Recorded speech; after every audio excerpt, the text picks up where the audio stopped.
Welcome to Complete Edition, the podcast between a PlayStation Trophy Hunter and an Xbox Achievement Hunter. This is episode 17. I'm your host, Compulsive Nerd, and I am joined by AJ. How you doing, AJ? I'm doing well. Things are going okay. Hell yeah. Dude, the Game Awards happened. That was really exciting. I skipped the concert. My friend bailed on me, and since COVID is still kind of a thing, I was like, I'm not going to put myself at risk without my best friend. So I just was like, I'll just stay home and watch the Game Awards. And that's what I did. And I actually really enjoyed the Game Awards. I think that people's criticisms are completely valid. I think that the things that lined Jeff's pockets, like a lot of the shitty mobile game trailers and all that filler stuff, I think it was good for downtime because then I could text people and I could talk about the games that were just announced, and I had a good time and I was able to have that downtime. But the pacing on the back end of the show was just not good. There was a lot of cool announcements. Yeah. We got, you recommended that I play Alan Wake this year, remastered,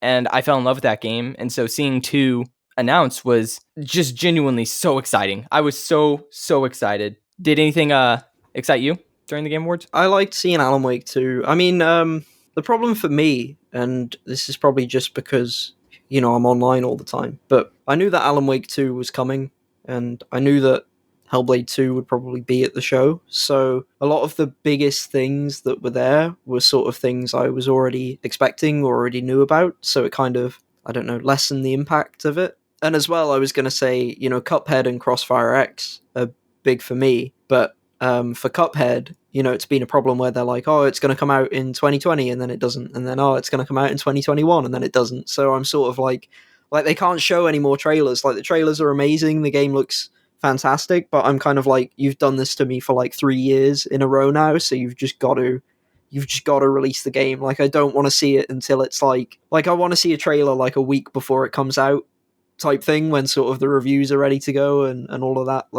I'm sick of seeing it from that perspective. So that's not, Jeff's fault or anything, or the show's fault. And then Crossfire X, similar situation where it was supposed to come out a year ago and then it didn't, and then it still hasn't come out this year, and then previews for it sort of dropped, or half previews. I don't know how to explain it, and they said the game's kind of bad. So it's it's sort of unlucky with the announcements in that sense, I think. But yeah, I mean, I didn't like the Game Awards that much. It's we said about the criticisms. The ones I hear that I agree with the most are that it's too long.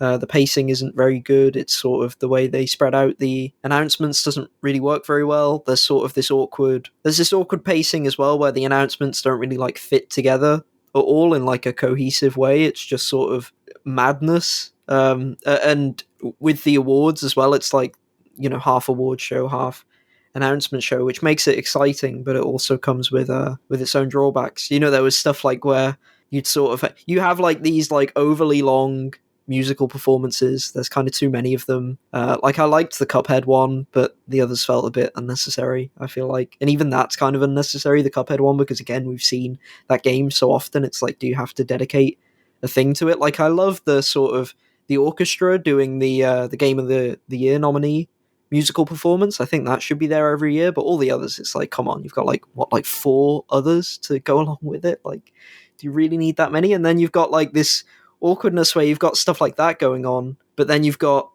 when Forza was accepting the award for, or Playground was accepting the award for innovation and accessibility, the guy had 10 seconds to give his speech before he was being told to wrap it up, and it's just a bit awkward where it's you're gonna give you're gonna give several 3-minute musical performances, and then you can't let someone give an acceptance speech for what a lot of people consider to be a sort of socially important award. It's just, I don't know, there's some real pacing issues and structural issues with the show, I think. And yeah, the ads, I'm kind of okay with the ads because essentially it's all ads. It's just people prefer the sort of sexy ads, basically. I don't want to be, I understand why people are this way, but I don't want to be the guy that's you can't show an ad for this video game thing, but you can show an ad for Alan Wake 2 or whatever, I don't really want to be that guy. It doesn't make much sense to me. An ad's an ad, essentially. And, E3 and the Game Awards are just,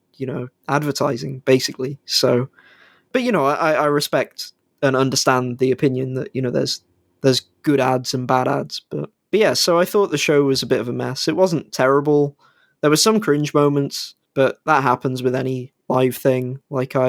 I think if anything, it actually makes it more memorable and interesting. I like to see that stuff, so that's not really a negative, I guess. I always feel bad when someone's super nervous as well, because you can sort of tell that they were probably fine in rehearsals, but then in the actual thing, they can't get their lines out. There was a guy like announcing some GTFO. yeah, that guy. Yeah, he was clearly like super nervous, and I felt bad for him. But yeah, it was kind of bad. It was, it had some stuff. Jeff, I don't blame people get mad at like Jeff. They're like, oh, he overhypes the show, but that's his job. He's meant to get as many people tuning in as possible. Like you can't really shoot the messenger on that. I feel like you've got to just sort of accept that. Like, yeah, he's gonna hype up the show. Like it's his show, and he's proud of it. And also from the cynical perspective, like viewership means money and pays the bills and gets him more access and gets him more like it just benefits him so immensely. Like of course he's gonna hype up the show as much as possible. He's gonna do it every year.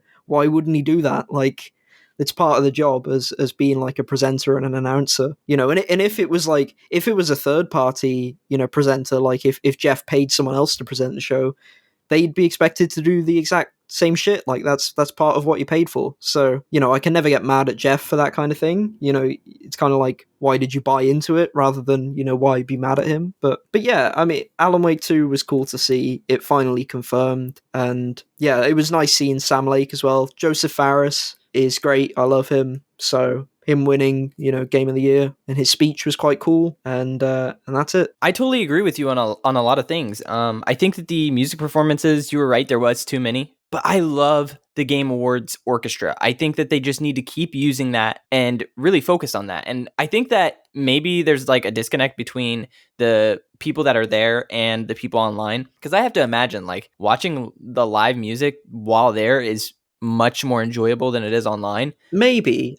I'm not sure. I feel like it might be the opposite in a weird sense, because uh, I've been to Counter-Strike events before, and they also like crowbar in like these musical performances while you're waiting, and it's just really, really awkward. Like being there, it's just so, because everyone's there to see like a different thing. Like they're not there to listen to music, right? Like you've not bought tickets to go to a music concert. You've bought tickets to go see people play Counter-Strike or go see these awards or whatever. So it kind of makes it worse, like more awkward, because you're just sort of like around straight, like when's the actual thing gonna happen? I feel like the Game Awards is probably a bit better than that, but at the same time, I kind of feel like there's sometimes when they do crowd shots with the musical performances, there's an awkward sense that I get that people are sort of not into it. But yeah, I agree. I said about the orchestra. Yeah, I like the orchestra, and I like how they do that like medley for all the Game of the Year nominees. I think that's really cool. They don't seem to do anything for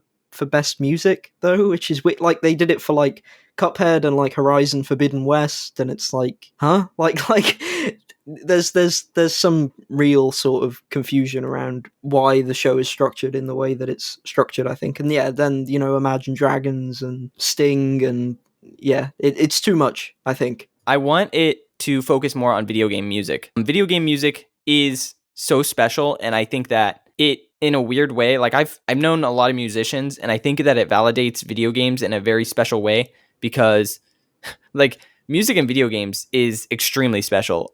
Yeah. I was driving to work yesterday and I was listening to the soundtrack that won the Game Award for Best Music and Score, which was Nier, and I played the game. I wanted to ask you, because you've watched, I watched the Game Awards once, and you've watched it a few times. Did they even like do like a live performance for for Nier when it won, or did they just like give it the award and then they're like, that's it?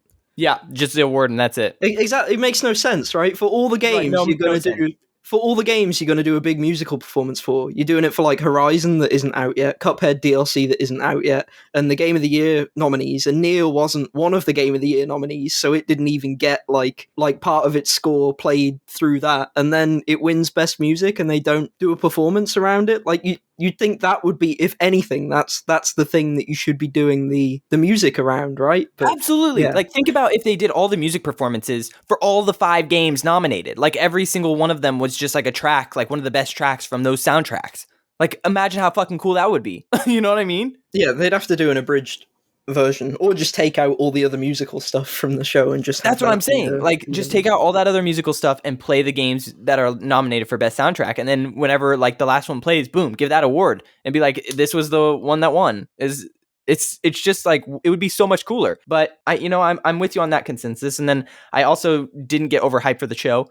I just know what's going to happen, and we're going to get cool games announced, and I expected it. And I always say, I mean, I probably am just way too positive, but I always say if I walk away with one game that I'm excited about, then I'm happy. But I get the argument that people say their time was wasted. That, and it's not respected, and that's a valid thing. But I walked away with Hellblade 2. I was already hyped for that, but goddamn, that shit's incredible. There's this game called Have a Nice Death that I looked at and I thought was fucking awesome. I saw more from E3 of Planet of Lana, which was really cool. It's like this hand-painted game. And then right. like we saw so much.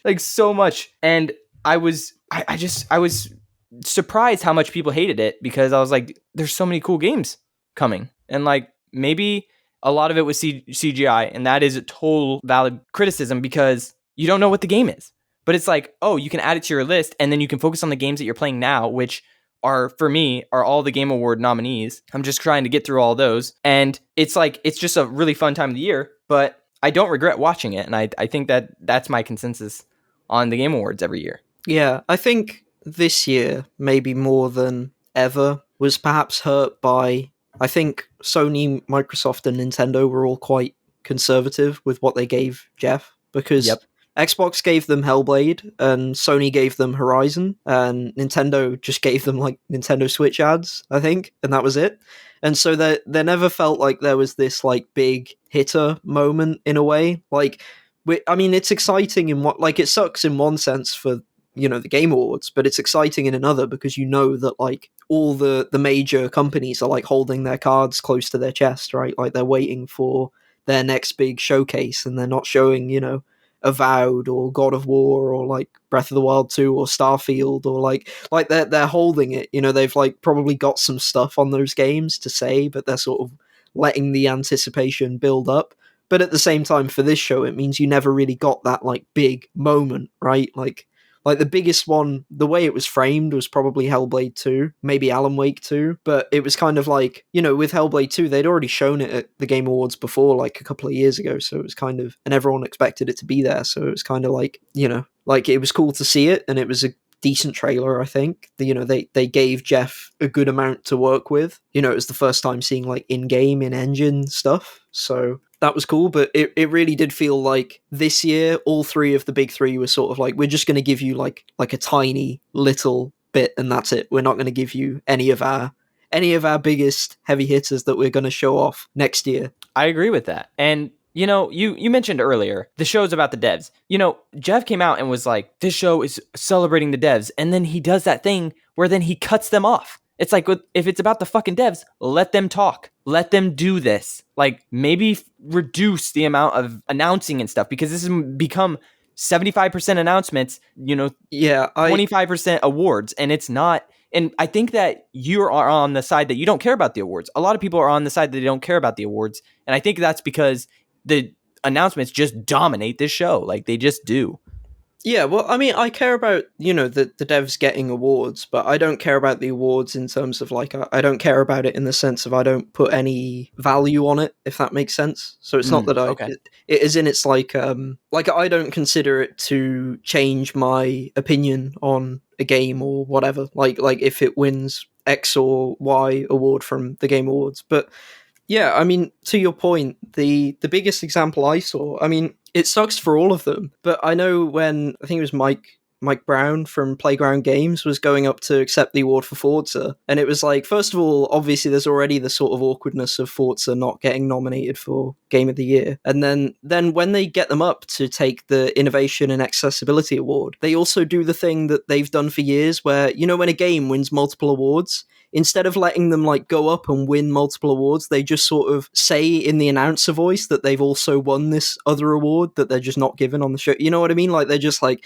and this game has also won, blah, blah, and blah, blah, and blah, blah. And they just sort of get it out of the way, like, at the same time. Yep. So it was like this combination of, like, first of all, the game arguably got snubbed. Secondly, when they're going up to get this accessibility award, they're just like, Forza also wins best sports racing game or whatever, or like, and they won best audio in the pre-show. They didn't even give them that award in the main show. They did it in the pre. So this game has kind of been a bit like they're kind of screwing them a little bit here. Like they're basically giving them one chance to go up on stage, and they won, I think, 3 awards, which was like the most of any game except for It Takes Two, which also won 3. So it's like they're given one chance to go up on the stage for the 3 awards they won. They've been snubbed, and then they go up there, and he's given like 30 seconds to give his speech. Like he says like 2 lines, and then he starts saying who he wants to thank, and then he's like, oh, and then he says something like, oh, they're telling me to wrap it up, so I just want to say blah blah blah, and then he just says like, when everyone plays we all win or whatever, and then goes off the stage, and then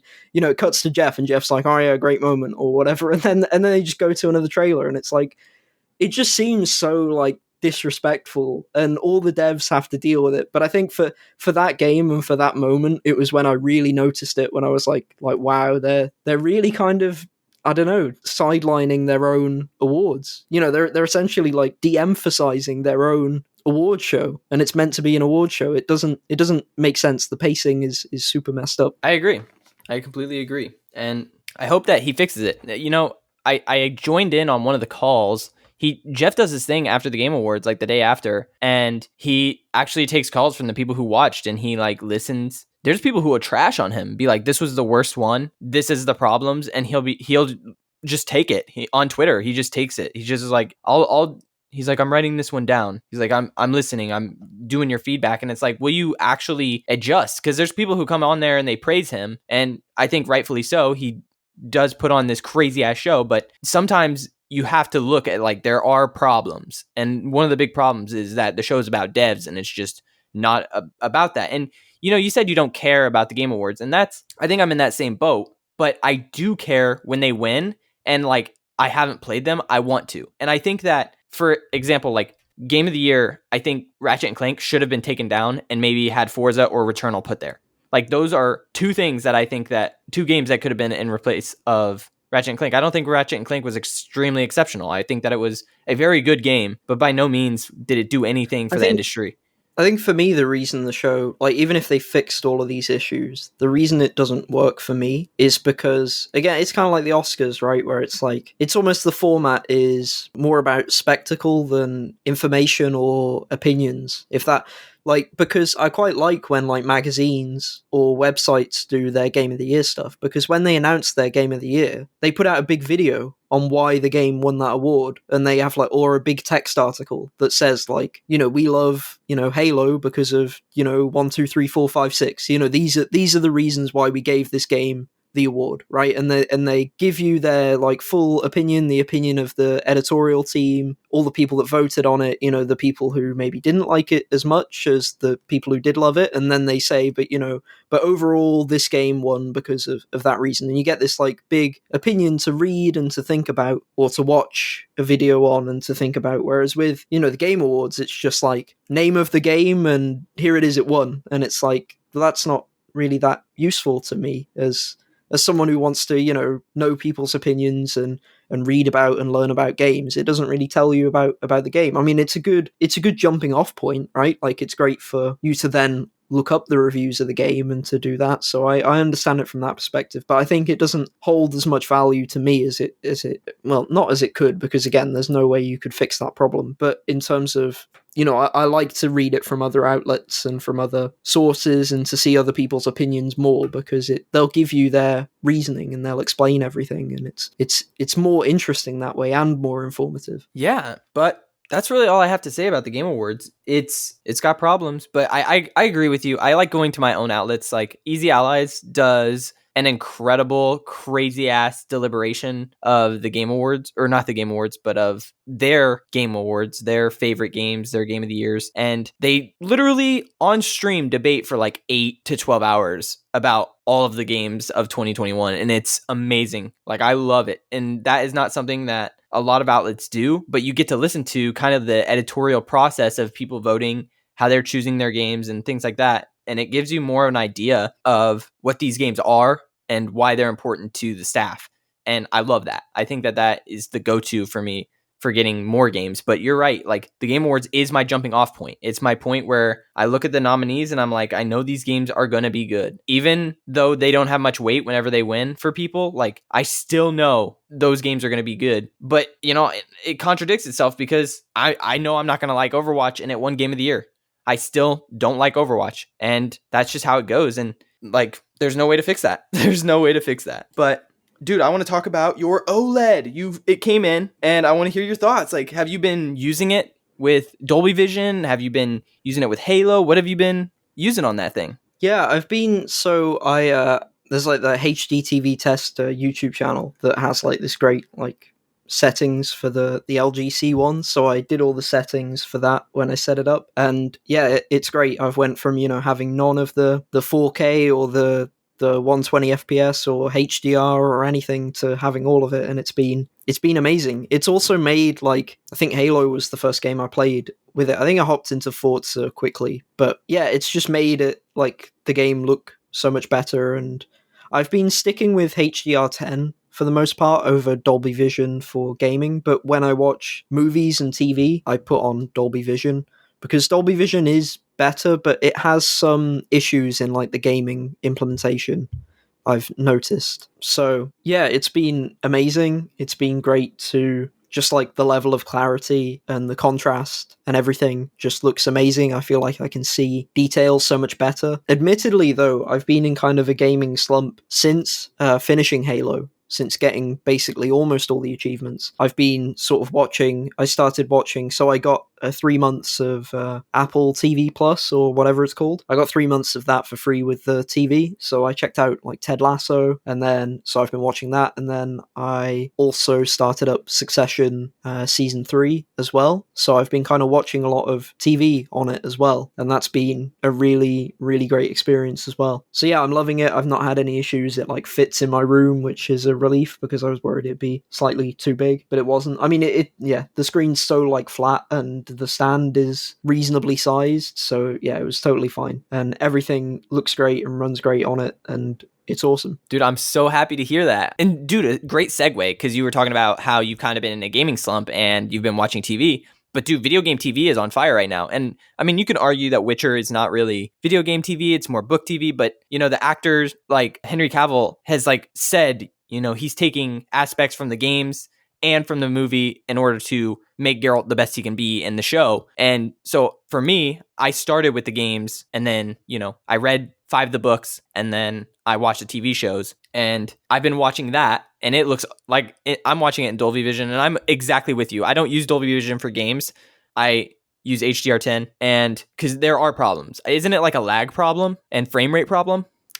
It depends on the games, and also you kind of have to, from what I understand, from some stuff, there was like a specific issue with Halo Infinite with Dolby Vision, but also with any game, if you like calibrate the HDR10 properly, it can look better than Dolby Vision, but Dolby Vision tends to look better if you just use that versus like not changing any of the settings on HDR10, if that makes sense. So that seems to be the consensus I've seen. But also I think there's some games where it does look better in Dolby Vision. Like I think Flight Simulator might look better than HDR10, but it's like stuff looks good enough in HDR10 and there's like not any issues with it that I basically just stick with that, because I'm not, I'd rather sort of stick with like the high average than sort of the like the fluctuating between sort of better and worse that seems to be happening with Dolby Vision. That's understandable. But with gaming TV, so I watched The Witcher, and The Witcher is my favorite IP, like hands down. I've been thinking about it for years, and I think I'm going to go through with it, but I think I'm going to get a tattoo of a portal maybe on my back with like some of my favorite monsters coming out of it, like a Leshen. I just love the lore. I love the like meshing of mythology and fantasy. It's just so awesome. And the show is done so well. I am so happy that the show is as good as it is. And, I'm trying to get some of my best friends to watch it because I want to know how biased I am. I'm very, very biased. And I don't know if you've seen this, but like the Reddit fucks are like review bombing it because it's not 1-to-1 to the books, which is absolutely true. It's not 1-to-1 to the books. But I am enjoying seeing what they're doing different with the books and with the TV show. Like I actually am like, oh, they didn't do that. And I'm like, this is really cool that like this is happening. and these characters are there during this event, and it's like this doesn't align with the books, like, but they're doing their own thing, and I think that that's okay. I think that it's okay to have creative liberties and freedom, but be on the same structure. So they're still telling the same story, but they're doing something a little different. And I am so into the show, and I just finished it and I'm like ready to rewatch it, but I'm going to wait until like maybe one of my friends wants to watch it or something like that. But I want somebody else who's not maybe as biased as I am. And I did a watch party starting Friday night, and we watched 4 episodes, which is about 4 hours of The Witcher. And we all unanimously were like extremely hyped on it. We did not want to wait to the next day, but I had to work early in the morning, and so did my friend. So we were like, it's 1:30. We should stop because we have to be up at 7. And that's kind of where we are with the show. And it's just weird to see such high scores online and such low scores. And I can't really tell where I like how biased I am. You know what I mean? And then there's another show that I started. I'm only 2 episodes in, but I started Arcane, which is the League of Legends story. And I hate League of Legends. I think that it's like a very toxic game. I don't even play multiplayer, but the show is pretty good. And the animation style is on point. It is just like a similar style to Into the Spider-Verse. And I love seeing more and more art styles that are creative and different. And this show is extremely well done. The facial capture is unlike anything I've ever seen. Like just the way that they make like characters' lips quiver if they cry, or like just the realistic nature of how these characters are reacting. And it's not, I actually talked about this with my friends. Like the Disney Pixar art style is overdone, and I'm over it. Like it's everywhere. It's like all movies are that now, and it's nice to see something that's not. And then on top of that, it's a very good story. And so I'm going to continue to watch that. So it's kind of weird how video games are just bleeding out into TV right now, and the Uncharted movie's about to drop. And, video games are just kind of leaking out into the visual, I don't even know, film. Is it film and TV industry? And it's really, really cool to see that, even though Uncharted is going to be so bad. And I am such a huge fan of Uncharted. It's going to hurt. It's going to hurt me. Like, it looks terrible.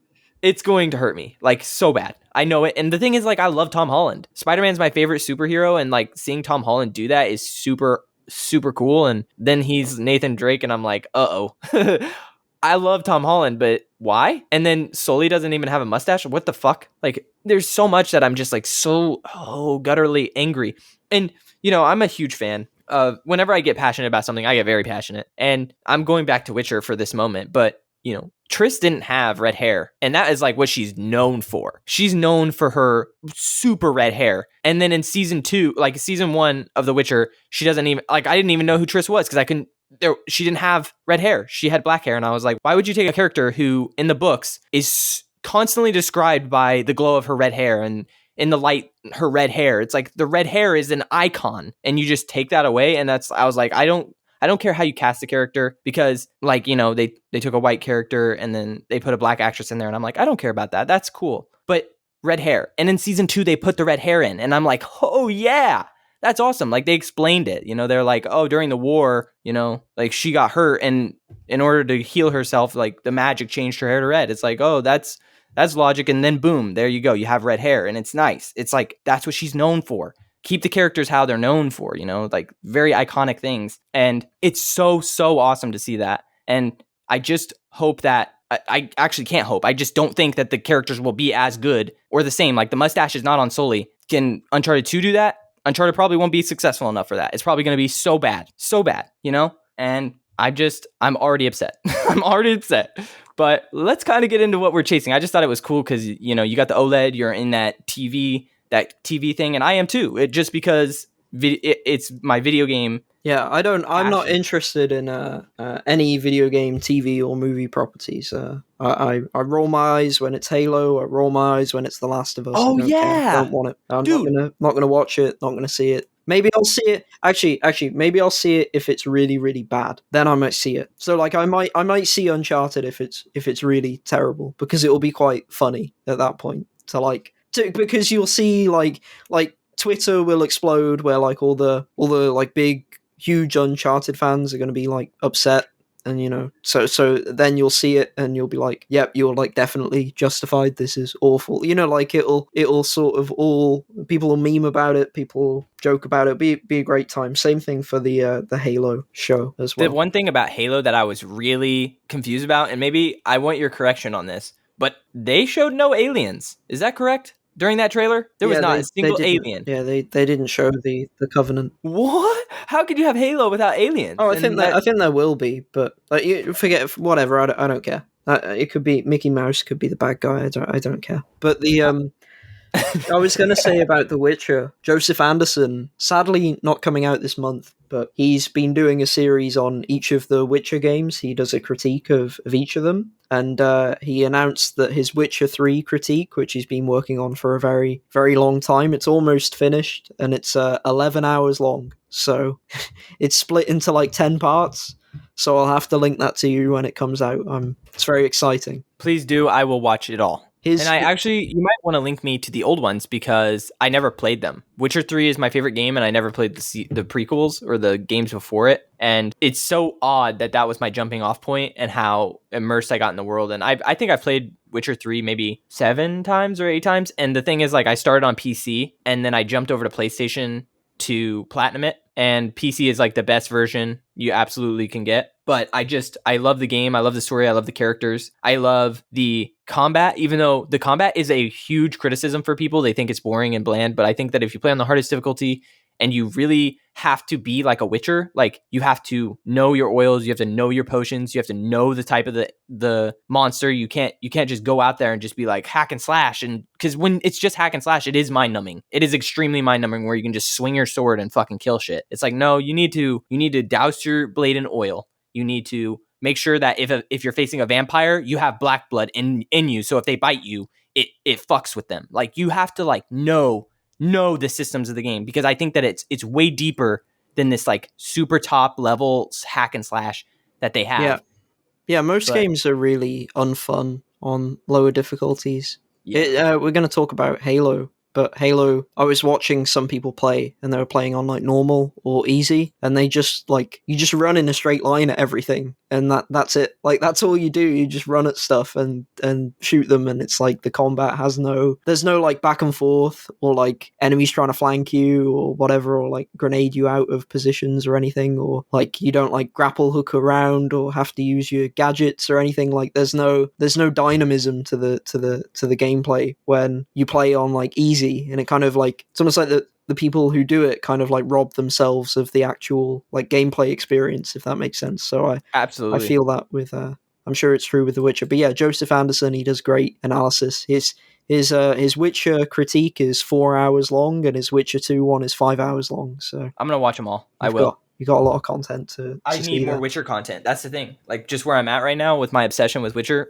and it's like my favorite IP. If I see anything Witcher related, I'm like, ooh, let me dive into that. But that was a tangent. Let me jump over to what we're playing, and I can't wait to talk about Halo Infinite because I'm going to jump off a lot of what you said and that gameplay stuff. My friend is playing on normal, but it bothers me because he's like, dude, I'm Master Chief and I destroy everything. Nothing ever stops me. And I'm like, that doesn't sound fun. Like, I want it to be challenging and like, take that on. But again, I will get to that. So I finished Psychonauts 1 and I platinumed it. It was platinum number 215, and I'm really excited to start Psychonauts 2, but I'm currently playing a meme of a game, and I'll talk about that in a bit, actually after Halo Infinite. But then I started Deathloop, and this is something really cool, AJ. I can't wait. I hope that you play this game at some point, because this is actually such an exciting thing for me. The trophy list enhanced the game. It made it better. And I can't even begin to explain like how cool that was. And I mean, I've had it before, but this game, like, it's obviously a loop game. So you're doing things over and over.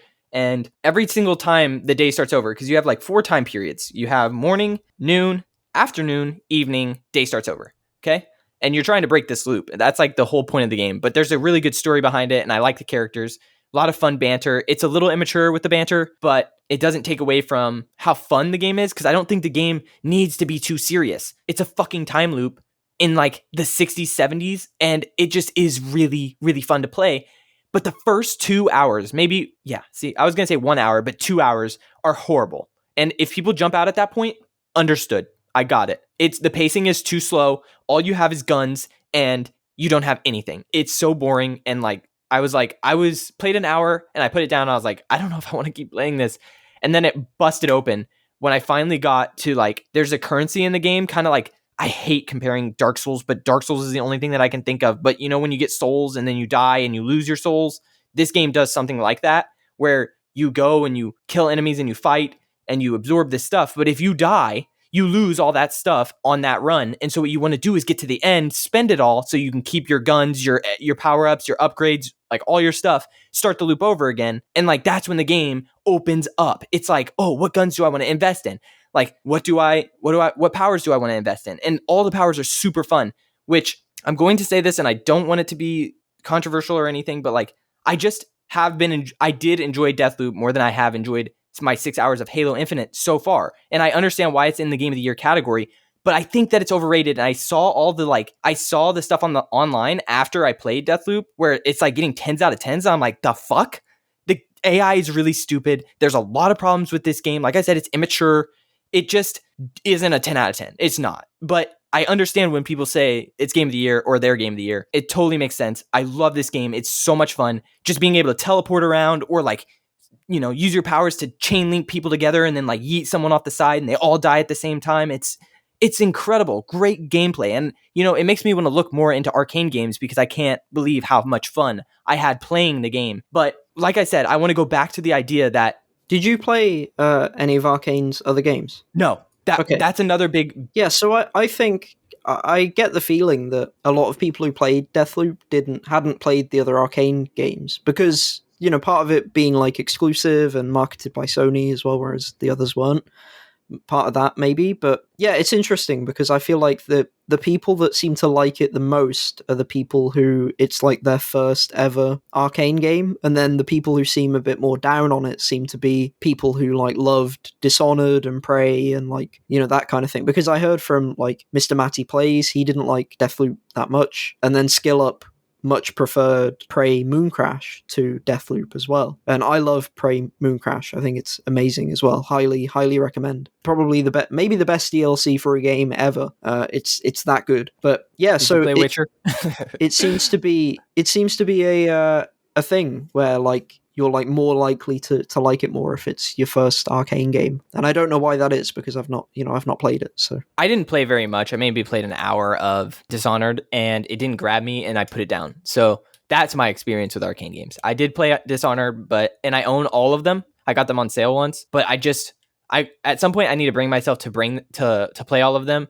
But it was just, I don't know what the time was. Maybe I wasn't in the right headspace. But man, I did not like the setting. I didn't like the look of the game. Yeah. I didn't like the feel of the game. I was like, no, I'm hard out. It's interesting that we've got the exact opposite perspectives because I've got the completion in Dishonored. I got it on 360 and then I got it on Xbox One. And then I have the completion in Dishonored 2, and then I have the completion in Death of the Outsider, and then I have the completion in Prey, and then I have the completion in Prey Mooncrash, and I haven't played any of Deathloop. So we've got like the exact opposite where you've played and platinum Deathloop and not played any of the others, and I've played all of the others and perfected all the others, but then not played Deathloop. Although, Arcane did make games before Dishonored as well, in case anyone writes in about that, because stuff like Arx Fatalis as well. So, that's not the whole history of Arcane. Right. They were going to make a Half-Life 2 expansion as well, but it never happened, which is very sad. And I wanted to throw some of this stuff out at you, like some of the trophies. I'm looking through. Okay, so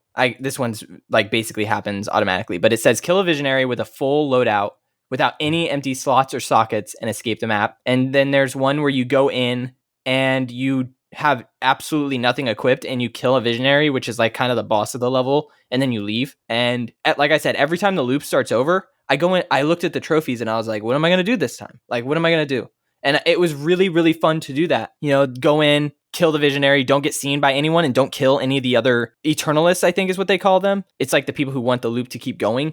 And then there's like kill the boss specific ways. Like there's 8 bosses, I think, 7 or 8. And it's like it enhances the gameplay because you're like, I want to try to do this as I'm doing this loop, as I'm going towards my objective to break the loop. And it really did heighten the experience for me because I was like, I want to platinum this game, but I'm also using my powers or not using my powers. And it's putting a limit on you, or it's challenging you to play the game in a different way. And I think that it was fantastic. There's amazing stuff that Arcane does in their prior games with stuff like that. We talked about Dishonored Death of the Outsider and how there's 2 achievements that stand out to me. One of them was where you could get you could upgrade yourself so that you could like shoot anything out of your wrist bow, and you could kill someone with a fountain pen. You could find a fountain pen in the world and put it in there and impale someone with it, and then you get an achievement for it. And then there's another one where you it's like a specific way to do this, like do this one mission where you like, instead of going like the main way into the bank, you like go to an auction and you like steal or win this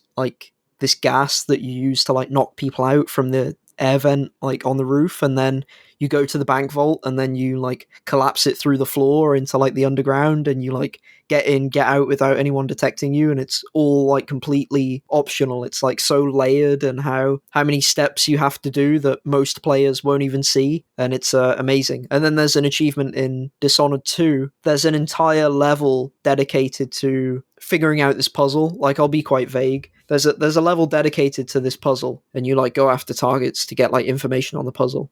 And there's an achievement for bypassing basically the entire level and figuring out the puzzle on your own. And to do it on your own, it's really, really, really fun as well. So not only is it like, it's not like one of those achievements where you just like look the solution up online and you sequence break it. It's one where, first of all, the puzzle is different for everyone that plays the game. And then secondly, it's one where you like have to get out like a pen and paper and figure it out and stuff. And it's so cool. And you can either like do that and spend like 5 minutes figuring it out or 10 minutes figuring it out, or go after the targets and get in that way. And you get like an achievement for each way of doing it. And it's like, there's so much stuff in Arcane games that does that kind of thing. And, you know, it's one of the many, many reasons I love that studio. Like that, there's such... They make such great games. Like, I'm excited to try Deathloop for sure. Yeah, and you know, that makes me excited. And I do own Prey. I own, like I said, I own all the Dishonoreds, and I actually got my journal right here, and I'm thinking about writing them down to try them again and like really, you know, try to do it, because I think that there is something special about making a good, you know, achievement and trophy list and then tying that into your good game. And whenever I felt like what they did with Deathloop, I was like, man, games are missing out in trying to do things like this. This is such a gameplay heightener. And I'm about done talking about Deathloop, and I'm going to transfer over to Halo Infinite, which I think I did a disservice because I went with a first-person shooter to a first-person shooter back-to-back, and they feel vastly different, and I think that's a problem. So I did stop playing Halo Infinite about 6 hours in, and I switched to the meme game, Knack 2, and I am not enjoying Knack 2. It's not good. It's hard as fuck, though. Like, I played the first Knack, and it drove me crazy, but luckily Knack 2 isn't, like, RNG-based, so I just have to, you know, complete the game one time on hard, and then I have to play one level on very hard, and I have to do a couple challenges, and that's really, like, the extent of the list. And then I'm going to jump back into Halo Infinite, but I am loving Halo Infinite, and I'm playing it on Heroic. I love the grapple hook, which is a little bit of a detriment because I'm not using the other gadgets as much, but I love the shield. I have started to upgrade the shield because it's just, I love shields. I think that shields are super cool, and you can just plop it down and just hide behind it and be like taking them out, take out all the enemies. But have you fully upgraded the shield yet? I have not. What happens? Is it an orb? Does it turn into an orb? No, it makes it so that when you shoot through it, your bullets become electrified. Oh, And if you shoot enemies through it, it chains the electricity between the enemies. It's oh, really, dude, really cool. that's so cool. Yeah, that's Yeah. so exciting. I can't wait to do I that. love So, I love when games. I mean, I love Halo Infinite. I mean, if it wasn't already obvious, but I really like when because I hate upgrade systems in games where it feels like the upgrades don't do anything. Where they're like, oh, you know, 2% reload speed. I think I even said, like, before the game came out, I was like, I really hope the upgrades actually mean something. And I think they don't all mean a ton, I'd say, but I think they do a really good job of making that like final upgrade and making sort of an upgrade in the middle feel really important. Like, there's one for like the thrusters where it like turns you invisible when you use it and stuff like that. So there's whoa. like there's one for the threat sensor where it will show you enemy health bars and won't ping anymore. It will just permanently show them through the wall. And the grapple hook for me, like there's the shock effect, and then there's also the reduction in the cooldown. The reduction in the cooldown for that grapple hook makes it so amazing because you can climb vertical surfaces. Like it regenerates fast enough that if you get like a good enough swing, you can just keep going like up and up and up and up a mountain, and you can go like all the way to the top of it. it Yep. reminds me of like, it's like the promise of like Skyrim, right? Where they're like, you see that mountain, you can climb it, but in Skyrim it's like really janky, and it's like you just have to like try and mash the jump button or like get the horse up there, and it doesn't really work very well. In this game, it's like it actually like you can really just like get to the top of whatever you want, and it works. Yeah, you kind of feel like Spider-Man, but it also doesn't do the fucking Breath of the Wild thing where it's like a stamina bar. It's just like you could just do it. You just have to be skilled enough and like make sure you're hitting the right spots. Cause like there's an elevator where you like it's the exact place where the demo was shown, the very first like gameplay demo, and there's that huge elevator, and I like press the elevator button. I'm like, I'm gonna race it. just like Yeah, I just like and you can in that spot. There's like if you look around, there's like a path to the right that you can go up instead, or you can just go up the cliff. Like you can just really do what you want. Like Yep. the grapple hook in that game is one of the best. One of the best ever. I think it's better than like the grapple hook in like the Far Cry games where it's like these scripted spots where you can use it. I think it's better Oh, than yeah. better than like Doom Eternals even because you have to hook it onto an enemy in that game. And then it's sort of on par with like Titanfall 2 and Apex where like you can build momentum, like the way you can like pivot yourself off of like an anchoring point is really physics driven, and it like works perfectly every time. Like I can't imagine the amount of work that goes into like having the physics engine work with all of that because it's so dynamic and player controlled. Like it's not a scripted like thing that they've put in place. It just I don't know. I really love that kind of thing in games, and the way it works feels so satisfying. When I was doing my lasso playthrough of the game, which is legendary all skulls on, there's one skull bandana that makes it so you have infinite ammo and infinite equipment charges. And so what that means with the grapple is the grapple has a 0-second cooldown.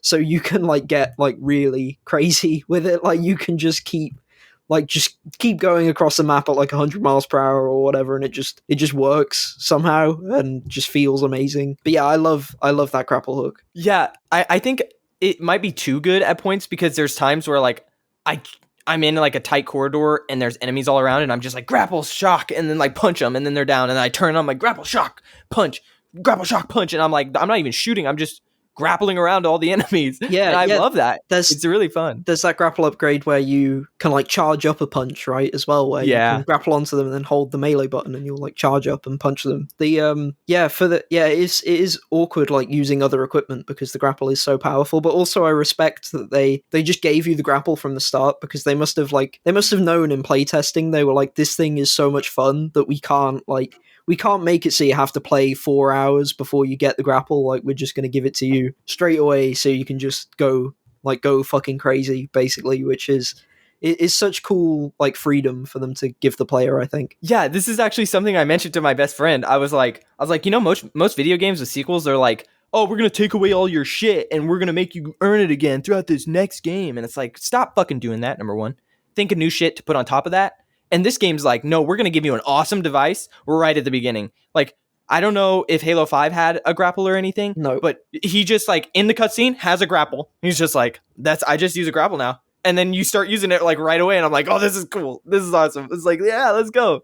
And so there's moments in the game where, when you're, like, looking for the collectibles and the Spartan cores and stuff, there's some that are in these, like, deep cave systems that are packed full of enemies. Like, there's some that you have to get to that are really hard to get to, especially on higher difficulties. But a lot of the time, you can, like, because of the way they've designed it quite well in terms of the map, where after you get, like, the Spartan core, if you've had to, like, go through this big cave system, once you get it, like, the map opens up so you can just leave from where you picked it up. You don't have to, like, backtrack all the way back through. But what this means is if you scout the area properly, I've had situations where, like, I've dropped into, like, the exit area, like the place you're meant to leave from, and just, like, got the Spartan core, and then, like, Spider-Man, like, grappled my way out of there, like, as the enemies see me for the first, without killing any of the enemies, and just, like go in, like, heist out the Spartan core, and then just leave, or, like, the data pad, or whatever, and then just sort of get out from, like, the cliff face, or, like, in deep down into this cave, and stuff like that just feels really satisfying for the player, that it lets you do that and gives you the freedom to do that, and then you also feel you feel super cool because you're like, I've just skipped all of this combat and I sort of found it myself, and that's just a really satisfying way to play the game. Like with both of these games, Deathloop and Halo Infinite, I think what people like most about them is the way you really feel like you can come up with solutions to the problems the game gives you, and it's not like a scripted sequence. It's something that you've come up with and something that you've done as a player, and that's just like a really satisfying way to play a game, basically. I agree. And I actually wanted to touch on some of the gameplay aspects because, I mentioned that it looked like a Ubisoft game, and I wasn't completely wrong, but I have to say I love this system of like seeing the USNC? Is that what it's called? USNC tablets that are in the location, or the UNSC. UNSC. I think it's location. United Nations Space Command is what it stands for. Yes. I knew it was United Nations something. That's why I got the UN, but I didn't know the last part. And there's those tablets. And dude, I have to say this because it's just games need to do this. Okay, so I'll pick it up and I'll be in combat. Like I'll pick up a tablet and I'll hear the audio log or whatever, but then I can't focus on it because I'm in combat and I'm freaking out, and like I'm just focused on this because heroic's hard. It is hard. I'm sure you played on Legendary, but I'm dying and I don't want to die, but I picked up the audio log, so I'm like focused on shooting and like doing my thing. I'm picking up different weapons, I'm switching things, I'm grappling around, I'm putting the shield up, I'm doing all this stuff. Can't listen to it. What do? Wait till the battle's over and you're gonna pick the next area that you want to go, and maybe you don't have a vehicle. Put on the audio log, get out of the menu, there it is. It's gonna continue to play while you do it. And I'm like, this is how all games should be. You can dive into the lore while you're exploring the world, and you just get to enjoy the lore while you're going through. It's like the character usually is wearing a headset, or in Horizon, she's got the little earpiece on. It's like, why couldn't she just play the audio logs in her little earpiece? It's like, why can't you just why can't we just listen to audio logs while we're in the game without sitting in the menu doing nothing? Like, why is it so hard to do that? And Halo has fucking nailed that. And I'm like, this is such an underrated part of the game. And maybe people don't even know that exists, but I suggest trying it because it's really, really fun to listen to the lore. I just go kind of section by section every time I have some quiet downtime. And I can't even not mention the music. The music's fucking awesome in Halo. This Halo, it's every time that theme that they have is so fucking hype. I'm like so ready for the next thing. The only gripe I have about the game is just the writing and the story isn't as good as it could be. I think that Master Chief could be a better character. And there are stoic, more silent characters, like Geralt is one. It's totally okay to have that. It just seems like it's not that good, and I don't like the weapon. How far through the story are you? Let's see. I just took down like 3 giant lasers, and I think the pilot left. Lasers or AA guns? They're like lasers. They were doing like mining. They were like laser mining. Yeah, you're not too far in the game then. Okay, see, I'm story. I don't want to really talk story until you finish the story, if that makes sense. I'll just say that I like the story, but I don't want to be like, oh, because of this and that, because I don't want to spoil stuff or anything. I hope that it gets better. Anyway. I don't know. It depends. I mean, it's my favorite version of Chief, I'd say, through all of the games. But also, I'd say that Halo Combat Evolved was my favorite Halo game, as we've talked about before. And that game is very minimal on story. Halo 2 is the one where it has a ton of story, and you liked Halo 2 a lot more than Halo 1. And I'm the opposite. So I think that it makes sense, essentially, that you wouldn't like the story as much and that I do like the story, because we came at it from like opposite angles, in terms of what you liked, in terms of the storytelling versus what I liked.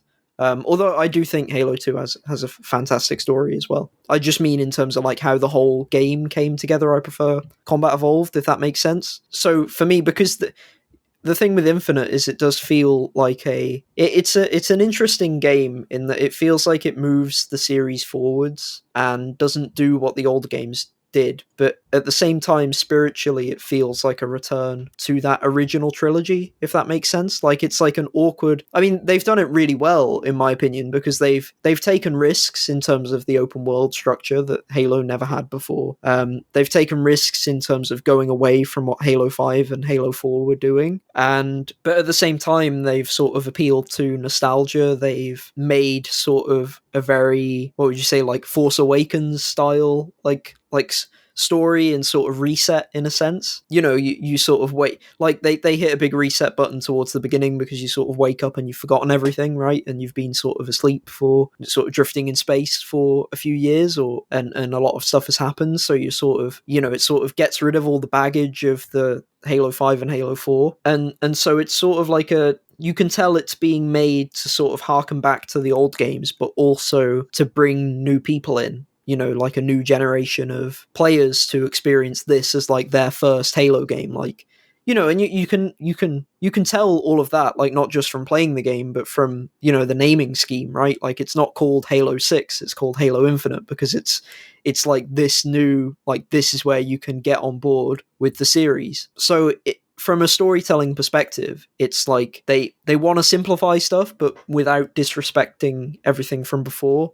And it's sort of an awkward balance for them to strike, I think. But I definitely can see some of the dialogue as a bit cringeworthy. Some of it, I think a lot of it is intentional in terms of how it's written, because I think the weapon is meant to be this very naive character, and she's meant to contrast from Cortana. Like, it's an awkward thing where, like, that there's almost a weird character dynamic where you've got Master Chief is, like, he's this, like, grizzled veteran, right? And then the weapon is totally new to this world and new to his world, and these two characters have never met each other and they don't know each other, but Master Chief knows Cortana and loves Cortana and has known her for years and years and years, and the weapon is kind of like almost Cortana but not really. And so there's like an awkward friction there between the characters and what they know. And then there's also this sort of like meeting a new person type awkwardness to their dynamics. And I think a lot of that is intentional. And I think some of it isn't, in terms of how it comes across to the player. But yeah, I'd say, I think that the storytelling is awkward because of the open world nature of the game as well, though. So I'd say that as well can be, you end up getting inadvertently like big gaps in the story because you focus on like open world stuff instead of main story stuff, if that makes sense. Yeah, and I think that's a little detrimental because I've been spending most of my 6 hours doing the open world stuff, and I kind of was going to ask you, should I wait? Should I just like story it, and then does it have like a cleanup post game? So what I did, the game took me 18 hours to beat the first time. So it's by far the longest Halo game. And I want to say that as well. Like, it also because there was a big question going into this game for me where, people have criticized the customization of the multiplayer and the free-to-play model and stuff. And it's something where I was like thinking, like, this kind of sucks because in the past you would buy a Halo game and you'd get campaign and multiplayer, and that would be the $60, right? You'd pay $60 and you get both. And so now it's like they're saying we want $60 for just the campaign, and then the multiplayer is free. But it's kind of like then you've got this monetization in the multiplayer that wouldn't be there if it was bundled with the campaign for a price. And so I was kind of like, that's kind of sucks, and it kind of does. But then I realized when I played Infinite that it is fairer than it seems, because in the past, I mean, you've played the old Halo games recently, right? They're like 5 hours, 6 hours, maybe 8 hours at most to play through. They're not very long campaigns. They're like, they take me, if I'm super speedrunning on Legendary, I can beat them in like 2 hours. If I'm playing casually, I can beat them in about 4 or 5. I'd say if I was bad at the games or was playing them for the first time, probably take me 6 or 7 hours each game. So now at least I have like the perspective where I can understand it, where it's like, okay, so this game's about 20 hours long for the campaign. So I think it's fair enough to have it as like a separate product that you sell. But for me, I was in a similar dilemma to you, because there's a ton of stuff to do in the open world. I don't think it feels overwhelming. I think they do a good job of, I talked about how much I love Far Cry 3, right, on the show, where I thought it was great because it's this like 20-hour open world game where it never feels overwhelming. It never feels like there's too many outposts, that there's too much to pick up. And it always feels like you're making forward progress, in the sense of maybe not with the story, and that can be where Halo Infinite stumbles in terms of the pacing, because of the fact that you can do all this open world stuff, but just in terms of the gameplay and like the completion percentage and all that kind of thing, it always feels like what you're doing in Halo Infinite is important and significant, and that you're moving the bar further ahead. It's not like a 100-hour, 200-hour RPG or like open world game or anything. You always feel like you're doing stuff that's important, and the world never feels too big. it feels expansive, but it doesn't feel like a total headache. So I think they did a really good job in terms of that aspect of the design. So for me, it's like that's something I love, and I was reminded of Far Cry 3 in that sense, and like the fun times I had with that game. Where it's like in this game, there's, I don't know, maybe like 15 forward operating bases, and then there's, I think, 4 or 5 ish banished outposts, which are sort of like the big bases that you recapture. And it just feels so manageable compared to a lot of other open world games, to me at least. Yeah, and I really like the contracts and stuff where when you do that and then you go back to an outpost that you've captured or something, then you can like use that stuff, either, weapons or vehicles that you can spawn in. Like every time I go back, I spawn in the burst rifle because that is my favorite gun. I love burst rifles. They're one of my favorite things. Yeah, I the love battle rifle is SMGs. amazing in this game. It's so good. Yeah, And that I like as absolutely. well, they've got these, I don't know if you've looked at like the Valor tracker, but they've got these like unique variants of some of the guns that you can unlock. Like there's a sniper rifle where instead of having 4 shots, it has 10, but it's kind of like a sniper shotgun hybrid where the reticle is like fatter and it's meant for like close to medium range instead of long range. And then there's an assault rifle that's meant for long range and stuff like that. Like there's these like unique weapon variants you can unlock as well that are really cool. And then you also get the Marines, right? Like the Marines are always like talking to you, and it feels like, that's really reminding me something that I wasn't necessarily thinking of. But it feels like, in terms of, this isn't really the story, although I'd say it's kind of the world building. But when you capture these bases and get those like points, it feels like you're like making progress for like the war effort, if that makes sense. Like it reminds me of kind of like, Mass Effect 3, where you get like the galactic readiness up or whatever, like everything you do like helps you on the fight against the Reapers. It kind of feels like that, where it's like as you like get more of these bases and as you like take over more of the ring, you get like more vehicles and like heavily armored Marines and like stuff, and it feels like you're sort of starting to turn the tide of the battle as you play more and more. I think that's like a really cool aspect of the game that I like. Yeah, I mean, I really love that stuff, and I don't think I've seen the variants of some of the weapons, but I'm excited to. Have you I seen know that. as well have you done any of the high value targets? Oh yes, yes, Yeah, so they give you unique weapons as well, which is they awesome. do. Yeah, I did a couple of them, and every time I see them, I go and do them. And I mean, this is ticking the achievement hunter and trophy hunter in me. It ticks all the boxes. I see skill points to go get, and I go get them, and I see collectibles to go get, and I go get them, and like I am enjoying playing it this way. And like I said, I'm really enjoying Halo. I just think that because I haven't advanced the story enough, and like some of the stuff that's happened just makes me cringe, and I'm like, ooh, I'm not looking forward to story because, she's snapping her fingers to make things explode, or she's, telling Master Chief, she's like, I'm going to do all this hacking stuff, but you're going to go shoot it. And it just feels very dude bro. And I'm like, oh, I wanted more of a personal, like good Halo story and with the awesome lore and all this stuff. And there's just moments where I'm just like, oh, cringe is too high for this second. But again, like I said, overall, I'm enjoying this. It's going to be one of my top Halos. It's absolutely phenomenal. And like that gameplay just keeps me coming back. And like I said, after I'm done with Knack 2, I'm going to go back to Halo, and I cannot wait. And I bought the Xbox headset. I bought the actual Xbox headset so that I could I've been party chatting with my friends, but I don't like anything between me and the game I'm playing. So I want to be able to turn them down on the go, and like if a cutscene happens, Right. just completely shut them off. And dude, I actually like that headset, the Xbox headset, so much more than the Sony Pulse headset. Like I like the sliders and how easy it is to turn them, and the comfort level like is so good, and the sound quality is better. It just all around so much better. Yeah, I've heard it's pretty good. I saw it got decent reviews for its price as well, especially. Yeah.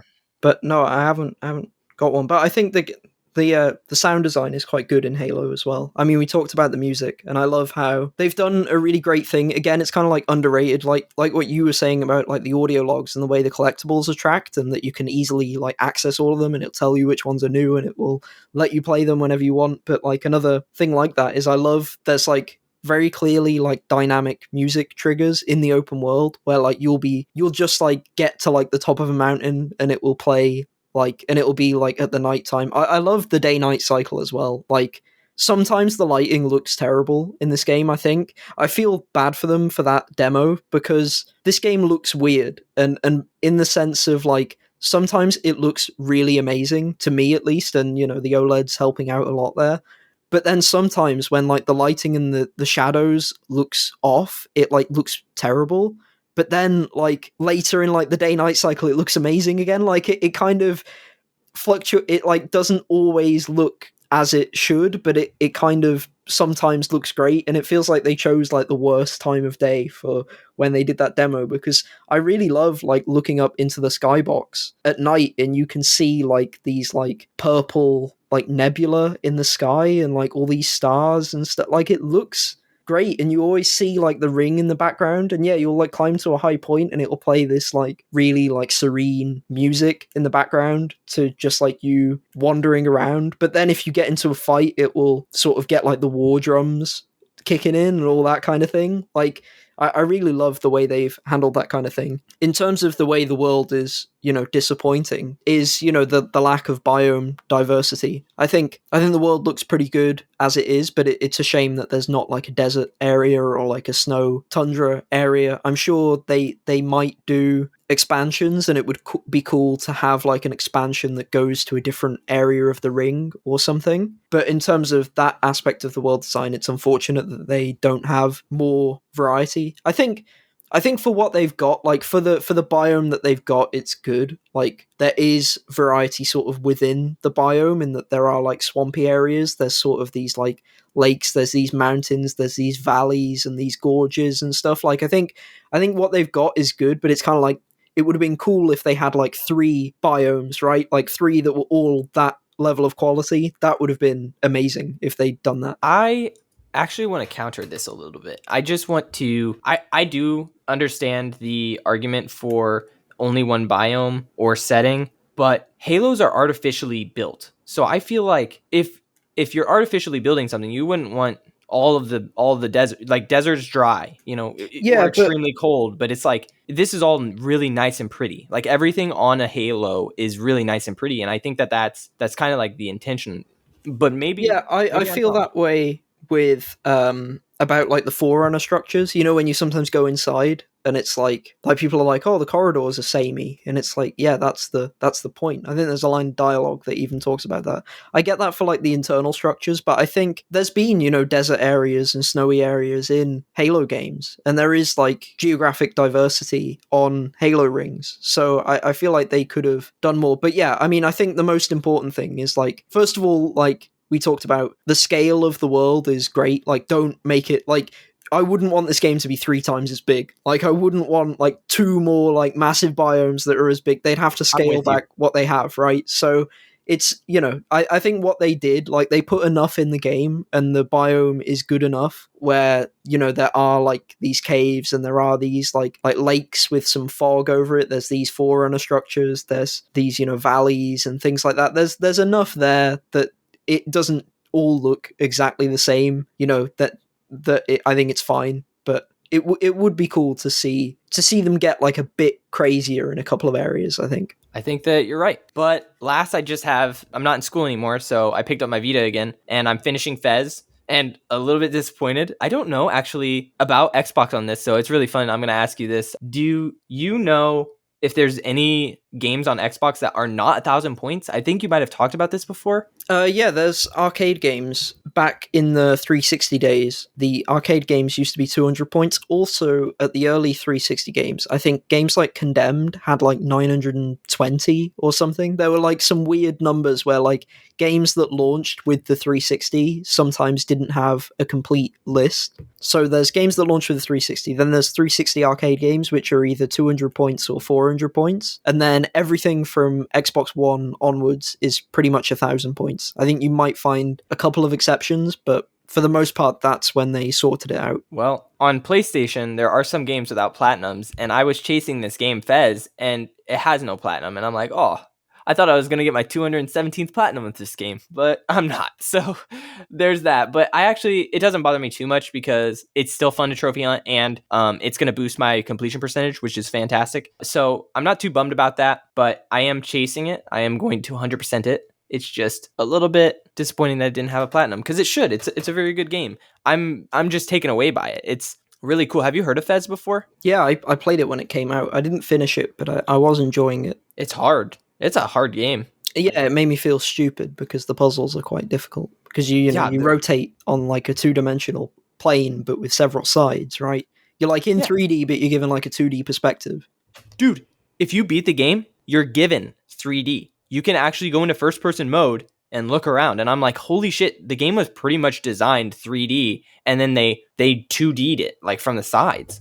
It's incredible. I don't know how they did that. Yeah, it's wild. It's so well designed. I was absolutely taken away. I was like, this is incredible. But yeah, there's like you can go into first person. There's like these monoliths, and you can like go into first person and look at the ground, and it has like puzzles to solve. It's like it's just like a straight line with lefts and rights and jagged edges and like pieces that are broken off. But if you learn how to read it, and you're like, that's a jump, that's a right press button, that's a right trigger button, and you just learn how to read it, it's like you can just figure out the puzzles, and boom, there's a secret thing, and it's really cool and interesting. But yeah, I mean, I've had to look up some things. Like the game makes me feel stupid. It makes me feel very stupid. So I'm definitely I'm looking up. I'm in the new game plus now, and there's a cheat where you can press up 4 times and then hold X, or I think it's A, and it'll go.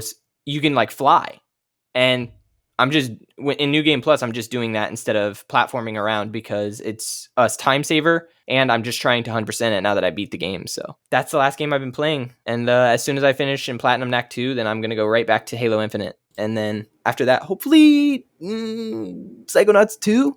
That's kind of what my plan is. Yeah, so I've just been playing Halo, so I've kind of talked about it, enough to some extent. Absolutely. Well, sort of. I mean, I was thinking of what else I wanted to say about it. The achievement hunting is quite easy. You asked me earlier, and I didn't answer you, if there's stuff that's missable. So what I did was I did everything in the open world. It was actually quite funny because there's a stretch in this game of linear missions. So there's like a point of no return, and the game doesn't tell you very well. Oh, yeah. You do get to do post-game completion stuff, but there's a point where you get like locked into linear missions, and it's essentially like 6 linear missions in a row, or like 5. It's a lot of linear missions. It's about like 3 or 4 hours of the game that you just like do like linear until the ending. I'm very excited about that. I love linear. I love when stories are told to me directly. Give me 5 to 6 hours of that. I'm going to be floored. I'm probably going to love that part. Yeah, you've basically got like the length of a regular Halo game in like pure linear missions like coming up that you've not got to yet. So what I did was I was right before that point, and I did everything in the open world that I could, and I got basically all the achievements except the story stuff. And it was funny because that took my completion percentage to like 93%, and I was only like halfway through the story. So I was super stressed out because I didn't want to get anything like spoiled or whatever, and people had started talking about the game because a lot of people just like went straight for the story stuff. But I didn't want to do that. I wanted to fully be powered up. I wanted to hear all the audio logs. I wanted to find all the secret Forerunner structures and stuff like that. Also, I love as well, I think this game has pretty good collectibles. I don't like how the audio logs don't show up on the map. That kind of annoys me because it feels like you have to use a guide. I like that they give you like a beeping sound that you can track down. Like if you get near them, you can hear them. That's quite cool, but I still think it's a bit mean to expect people to find these audio logs across the open world. So they annoy me. The actual audio logs themselves I think are great, but in terms of finding them, they're quite annoying. The rest of the collectibles I think are basically perfect. The skulls are really hard to find. They're meant to be. In all the Halo games, the skulls are really hard to find. And a lot of them sort of feel really satisfying. There's one where, we talked about where like a game forces you to play it differently.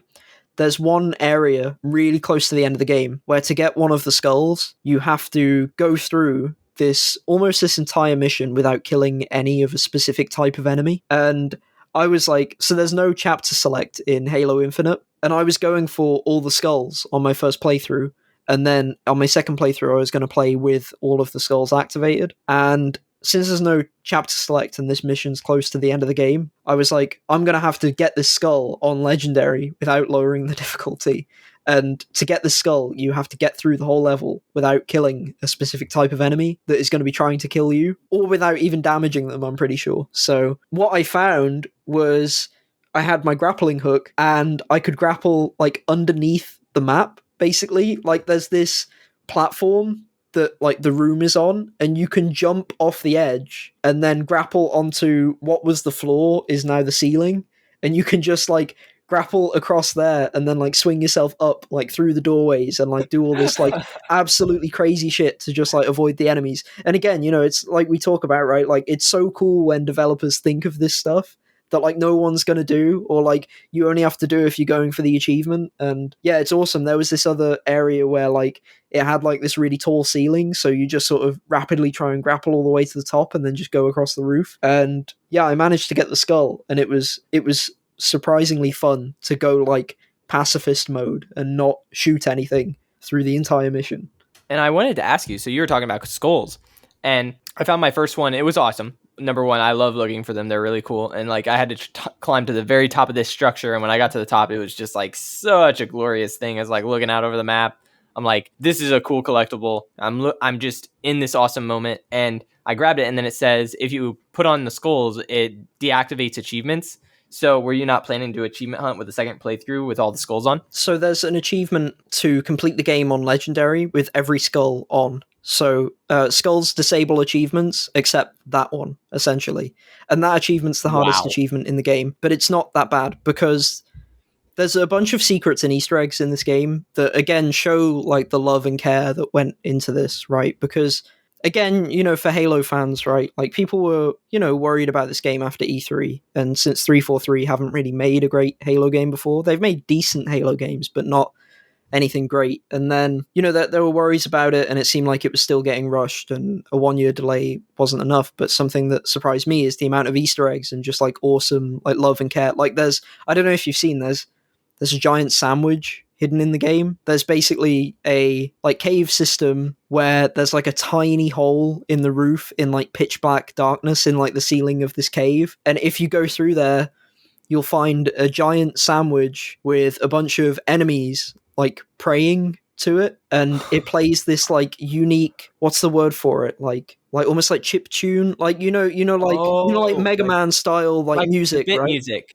Yeah, there's a version of like the Halo theme playing in like that, like a version of the Halo theme in like that music, and it's just for this like thing that like barely anyone will find. And there's that Easter egg's awesome. And then there's one where when you leave, like when you get through the start of Halo Infinite, it's like a couple of linear missions, and then you get out into the open world, and you have that kind of like Fallout 3 or like Skyrim type moment where you like get out for the first time and you see, you see the door open and the dropship fly by. When you get out there's these 3 secret buttons that you can press, and if you do, it will like kill all the enemies for you. It will like call in like an artillery strike that kills all the enemies.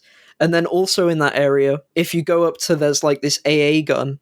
If you go up to it and hold B at the top of the AA gun, you get, the Scorpion tanks in Halo? They have that, like, this tank with a big explosive. You basically get to pick up one of them, like, guns from the Scorpion tank, and you can carry it with you through, like, the whole game, and it just, like, annihilates everything. Like, I wouldn't recommend doing it on your first playthrough, but on subsequent ones, it's just, like, really fun to do, to just have this, like, basically, like, Scorpion gun in your pocket, basically. And that's a reference to, there used to be, like, an Easter egg in Halo 2 called the Scarab gun, where you could get this secret weapon that was from the big scarabs, and it was super powerful. So there's a ton of cool Easter eggs in this game that I love, along with the skulls, and the collectibles I think are great as well. And it just shows a lot of like the amount of care that went into this game. And I hope that all of this sort of explains why I like the game so much. And then there's also, I like with the collectibles, I assume you found some of the propaganda towers. Oh yes, absolutely. Yeah, where you've got these like elbow. Yeah, you've got like these grunts that are like trying to, like, they say like really mean things about you, or they're like talking about like how the Banished are gonna defeat you and all of that kind of thing. And there's such great stuff. Oh, I've got to say as well, I love the grunt dialogue in this game. Some of the lines they say are just so stupid and like amazing and just varied. Like, I got killed by one, and there's a skull called "I Would Have Been Your Daddy," which is in a lot of the Halo games. And it basically gives enemies like crazier dialogue, basically. So I had that turned on, and I got killed by a grunt, and he like, as the camera showed him like waddling past me, he said like, "Mom said it's my turn to play on the Xbox," or whatever. Like, there's just so much like stupid shit that I also love. You were talking about, I just lost my train of thought. Damn it. No, it's okay. I was talking about the propaganda towers and how Oh, yes. Okay. So, yeah, that brings back. So, another criticism I had is I've been being monologued at by the main bad guy, and that has been horrible for me. But I love what you brought up about the grunts and like the dialogue between the enemies. Oh my god, that shit's so funny. I was like in the open world, and there was these three grunts. I think those are the little small guys yeah, with the little shield guns, the green the shield plasma guns. pistols. Yeah. Yes, plasma pistols. And they were talking, and then one of them's like, "No wonder nobody likes us." And I was just like, "This is so awesome! This is so awesome!" Just like the weird dialogue, and it's just set like you could tell like they were like in that writing. It's like that's just friends. That's what friends do. It's like no one likes us. It's just so good. I'm like that's a good touch. Yeah, there's It's a stuff really where good like touch. when one grunt will see you kill like another grunt, they'll start to panic and they'll say like they'll try and like get like a truce with you or whatever. Like they'll try and like say like, "Oh, can you stop shooting?" or whatever. And then there's one where there's like some clips online. There's a streamer Courage who was playing, and there was a grunt that was that just like like before he died, he was just like, "Have you gained weight?" And like the streamer was like freaking out because he has gained weight or whatever. So like so like they're like insulting Master Chief as well and like the player. And then there's a grunt where so sometimes grunts turn into suicide grunts where Yes. they will take two plasma grenades out and light them in both hands.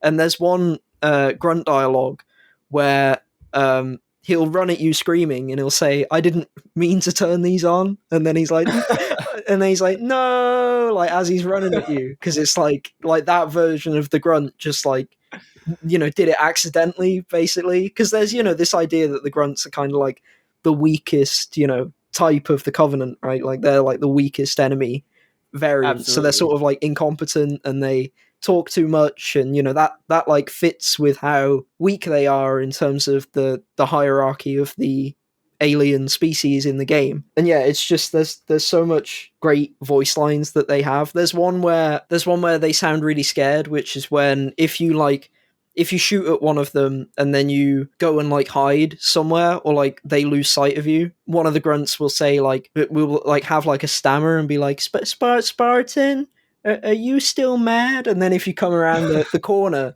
they'll like scream, "Oh no," and then like run away from you with their arms flailing in the air and stuff like that. Like there's Dude, I love when they do that. yeah, I don't know how it's been a thing since the first Halo, but however they do their enemy AI is like so good because it's so like it's so again like it's not scripted. It will like obviously there's they've written out like all of these like hundreds of lines of dialogue, and but they like fit them into the game in like a dynamic way that it's never the same for one person versus the other, if that makes sense. Like Yes.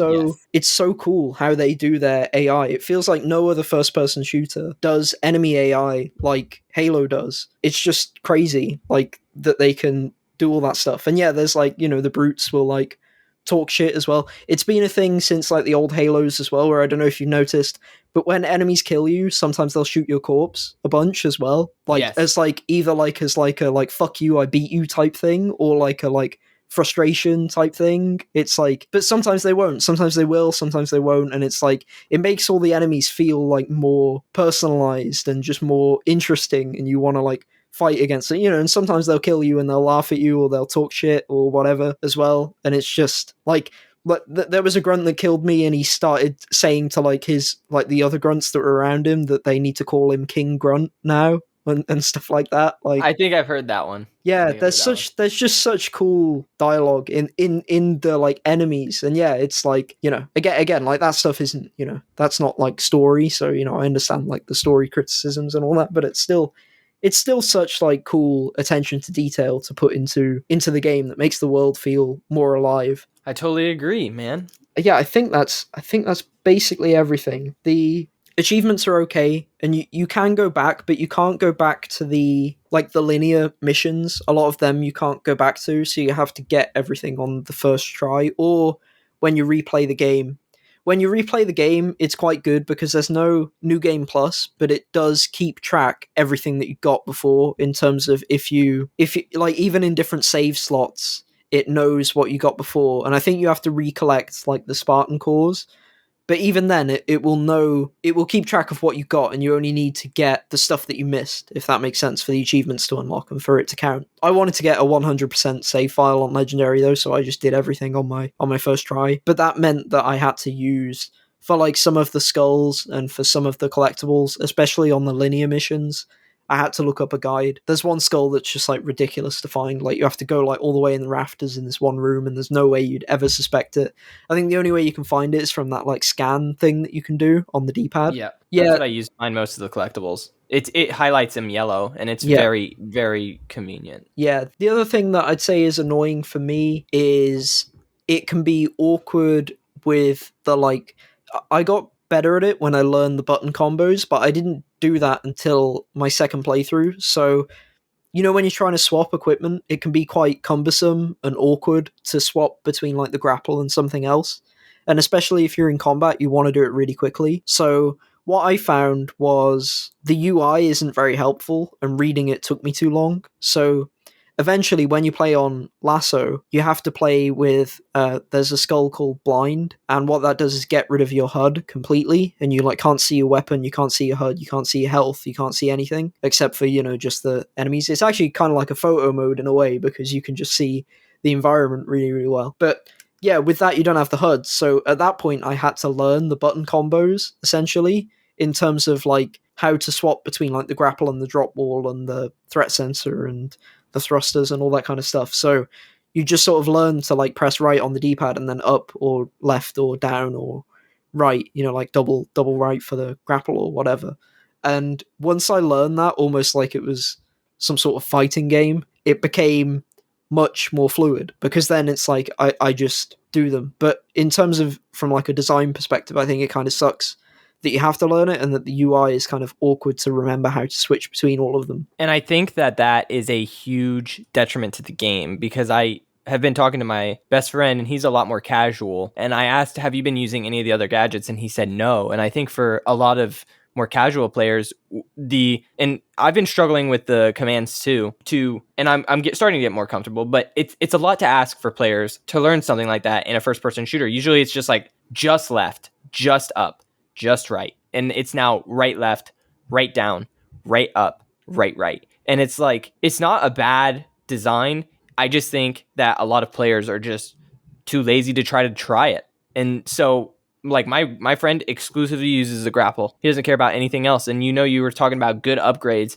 He doesn't care to upgrade anything else. He doesn't use anything else. And I'm like, I can't argue with that. And Yeah, I'm afraid how many other players are doing that too. yeah, maybe what they should do is put in like almost like a weapon wheel type thing, where like you hold right on the D-pad and then it brings up Yes. like a quick wheel, and maybe slows down time a little for you to have time to select it, and then keep the button combos as well, because I think when you get like, if you get good at it, but again, this took me like over 17 hours and I was already done with my first playthrough. So, but if you do learn it, like if you do dedicate yourself to learn it, it does feel really good once you can hammer out the combos, like once you can like do it like really, really quickly, instinctively, then it feels like amazing. But it feels like you shouldn't have to be that good at the game. Like you shouldn't have to be that level of skill for it to feel amazing. I have a question in terms of multiplayer. In multiplayer, do you only get one gadget at a time? And so you didn't have that down before the single player, but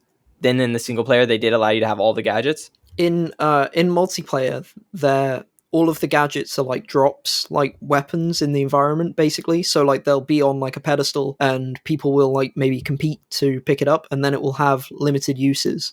And yeah, you can only have one at a time. So there'll be like a grapple spawn on the map where you'll just like pick it up and then can use it as essentially like an item that has like 3 uses. Same for the threat sensor and the thruster and everything. I feel like the threat sensor is probably the best. It's okay. I think, well, with the threat sensor, you can see when someone else has used it. So, like, you see that you're being spotted by it as well. So, like, you Okay. know where it is when someone else uses it against you as well. So you can just sort of, like, not go that way, I guess. But it is useful. I'd say the grapple's the best. The repulsor is really good. The repulsor isn't in the campaign, unfortunately. I wish it was, because the repulsor is awesome. We talked about it before, but it lets you, like, if a vehicle's going to run you over, you can use it and you'll, like, send them flying back.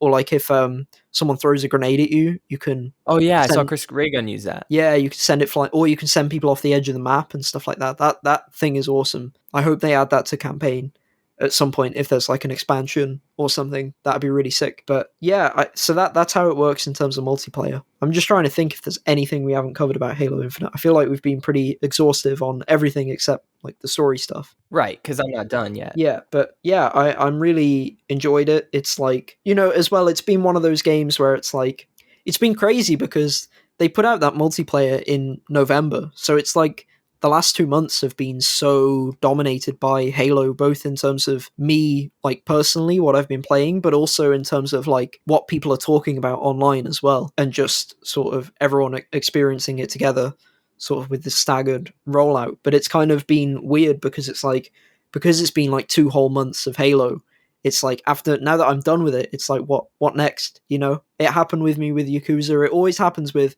if you play like a massive game or like a moderately sized game, you know, a game that's over like 20 hours total. You play like a game like that and you really love your time with that game, and then you beat it and you're like, I don't know what to do with my life after I've done that. Like it's such like a gamer curse. I don't know what it is. It happens to me all the time. I don't understand it either, man. That's crazy. But is that it for Halo? Yeah, I think so. I'll look through. In terms of achievements, it's just basically Lasso and the collectibles and the open world stuff, and that's it, I think. Is there any gameplay modifiers like you need to get this many kills or anything like that? I don't think so. You need to kill all the high value targets. Oh, okay. Oh, Well, I'm gonna do that. there's a couple of missable ones. There's a mission called The Road where you have to get Sheila from the start to the end, and Sheila's the name of the tank that you get given. And then there's one where you have to destroy these AA guns. You have to destroy all three of them within 20 minutes. And Oh, I did that one. nice. Yeah, I got that by accident on Me too. Legendary. So they're really generous with that timing. They're also really generous with there's a speedrunning achievement. And the speedrun time is 8 hours, which is a lot of time. I did it on my Legendary All Skulls On playthrough, so you can definitely do it very easily because you don't even have to do it on Legendary, you can just do it on easy. But yeah, it's complete all 14 main missions in under 8 hours, and I think it took me about 5 or 6 on Legendary. But that was because I quite like this about the campaign, but when you're trying to speedrun it, you kind of have to make decisions of like, do I want to unlock some of these Spartan cores, or do I want to just go for the story? Because the story has the hardest fights, like harder fights than what you get in the open world. But also, like, if you go into it without collecting anything from the open world, you're like really going in at a disadvantage. So I think that's quite cool. It's quite a good aspect of the design of the game because you're never in a situation where it's impossible, but you're sort of challenging yourself. So you could go like, I've already seen online some people doing for fun like a no upgrade Legendary run where they like don't upgrade anything and don't collect anything, they just go straight for the story, which is quite a cool way to play the game, you know, if you're like a masochist or whatever.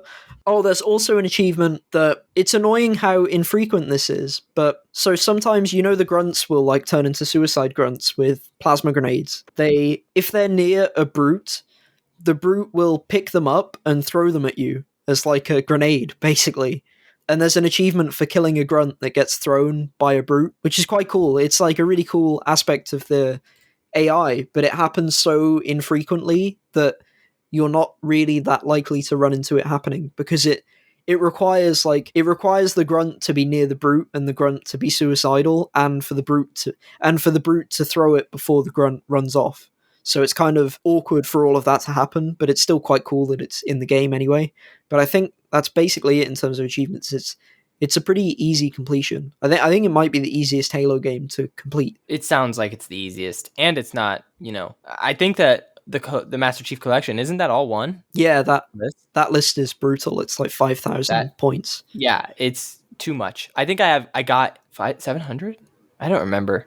Yeah, it's quite cool with Halo Infinite that the campaign is 1,000 points. It sucks that it's like the same list as the multiplayer in a way. Like the campaign is classed as DLC for the multiplayer basically, but I like that you get the full 1,000 for the campaign and then like you get 600 for the multiplayer. Yeah, I think that's pretty cool. But I still need to do boys' night. Are those still happening? Yeah, people are still playing it. I've been playing some ranked occasionally, and I usually do that solo. But I've been playing sometimes with Herb and some others, and people still do. I'll have to get you a Discord invite link. But we people play every day. I know some people are like pestering others to play. It's just awkward for me because time zones suck. But Yes, they I'll do. have to find some time to play with people over Christmas because I need to complete the battle pass, which relates to The achievements. our topic, right? Yeah. Oh, yeah. Let's transition to that. So the topic on the table today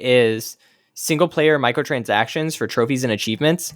And this came up actually while I was in the Discord in a trophy chat. And there's this game that I'm going to play in the future called Tales of Arise. It won Best RPG at the Game Awards. And I was looking at the guide and they're like, buy the Ultimate Edition, it will save you grinding. And I was like, I wonder why. And then I was in this chat and then this guy's like, yeah, I bought the regular edition and you can purchase in single player these XP boosts and you can use these in order to get the trophies faster. And I was like, ooh, that is a little scummy because if it's designed with the intention to make it more grindy so that you purchase them, then there's that. But what I was told was that it was not that way. It's like the game was extremely fun and he was enjoying his time enough that he just felt like he could buy the boosters to help him get the platinum faster. And I was like, I'm probably not going to purchase anything. I don't even know if I support him supporting the game that way.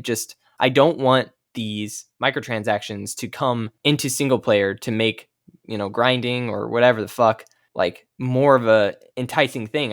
It seems scummy and I don't like it. And so I constantly am like, I don't buy the Ubisoft single player cosmetics. I don't buy any microtransactions in single player. I want that shit out. And like people have said before, ads are coming to games. They're going to be in games. And it's like, oh, that's like whenever I just can't handle games anymore. Like we already have it on PlayStation for sure. I don't think Xbox has it yet, but there's like a what's new tab right when you turn on the PlayStation, and like you don't start on your games, you start on what's new. And it basically, at least it's been catered lately, which is really nice because I've actually been using it. What's new, I've been using it.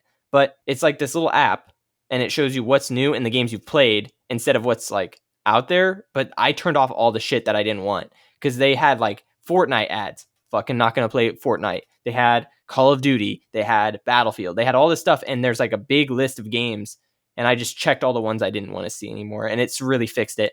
They showed me like I bought Guardians of the Galaxy, and there was like a bloopers for the Guardians of the Galaxy actors, and I watched it. I was like, wow, this was a great recommendation from this What's New app, and I loved that, and I think that is a way better and way less greasy than being like, oh, look at this new thing that's out, buy it. I just don't like that. Yeah, I definitely agree. Microtransactions and single player stuff sucks. It sucks with Deus Ex, Mankind Divided, with the Praxis kits and all that. They don't feel necessary in that game, which is good. I don't think I've ever had like a main like AAA game where they feel mandatory, but it feels like there's gonna be a game where that happens. I mean, maybe like stuff like multiplayer sort of live servicey stuff. There's a game called Shadow of War, and it does do that. There's like Oh no yeah, I remember fucking there was a doubt. huge controversy around it. I think they changed some of it, right? But I don't know if it was I think enough they for did the too, achievement list. but I did it before that, and it was fucking awful. It was fucking Yeah, awful. that I kept could me just away from tell what they wanted me to that. do. Yeah, that kept me away from the game, I think. And then there was that I know there's stuff with like Marvel's Avengers and Destiny, but I guess that's multiplayer stuff. And That's more games as a service. for me, there's Halo Infinite. I have two achievements left, and one is for this mode that isn't in the game yet, and the other one is for completing the battle pass. And the XP for the battle pass used to be really, really bad. They've patched it and made it a lot better. Especially like there's like daily challenges now that give you like just for playing a game, they give you way more XP, and you also get these like XP boosts that come in the battle pass as well. So you can kind of stack XP quite effectively and level up pretty fast now. But at the same time, like there's 100 tiers and you can pay to go through the tiers. So it's like as soon as the game came out, a bunch of people just bought all the tiers of the battle pass and immediately got the achievement. Whereas for me, it's like gonna take me, I've done every other achievement and this achievement's gonna take me a long time. and I love the game and I love playing the game. So, that's not, I like the idea that I'm going to get progression while I play. I wouldn't actually want to skip all of that stuff immediately. But at the same time, it's like I know that if I didn't like the game that much and I didn't like the multiplayer, I'd be pretty pissed off because I'd be like, I've got to play like probably like another 40 hours to get this battle pass done, or I can pay like £100 and just have it just have it unlock everything immediately. And I'm not sure if I assume you don't, because the way the battle pass works, and this is the same for most free-to-play stuff, is that you still progress the battle pass even if you don't buy it, because I guess the idea is it gives you like more FOMO in terms of like, if you progress the battle pass before you buy it, like, and you don't want to buy it, there's kind of this allure of like, I can buy the battle pass at any time and I'll instantly unlock like all of the like first 50 tiers or whatever because I've already progressed it a bunch. So it kind of incentivizes people to sort of buy it later. But I assume that because you still progress the battle pass even if you don't buy it, I assume that you don't need to buy it to get the achievement, because I've bought it because I was happy to, but I've not like progressed any of the tiers or anything. I've just paid the like £8 to get the battle pass, to just unlock the battle pass, and not the stuff to skip all the tiers that I need to get through. The other good thing about it in this case is that the battle pass never expires, which means you can't ever run out of time on it.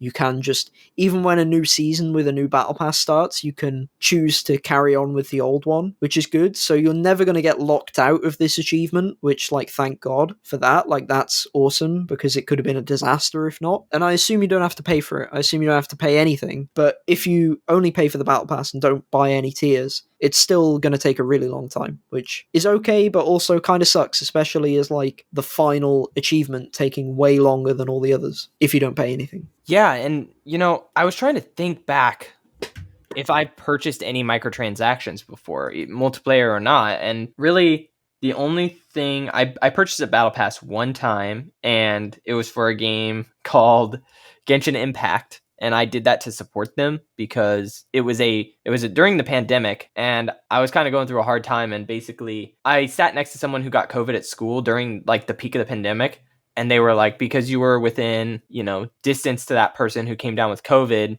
for 15 minutes without a mask, you have to stay home for 2 weeks. And I was like, what the fuck am I gonna do? And like, I'm gonna fall behind in school. So I just kind of jumped into Genshin as it launched, and it was like this single player anime game, like a weeb game, and I just was like really enjoying the combat and switching characters and like seeing how you can mix elements. And I mean, I was enjoying this game, and there's no paywall. I played like 15 hours and there was no paywall. I could have kept going, and I was like, holy shit. And then at that point I was like, I actually think I'm just gonna support them with like $5.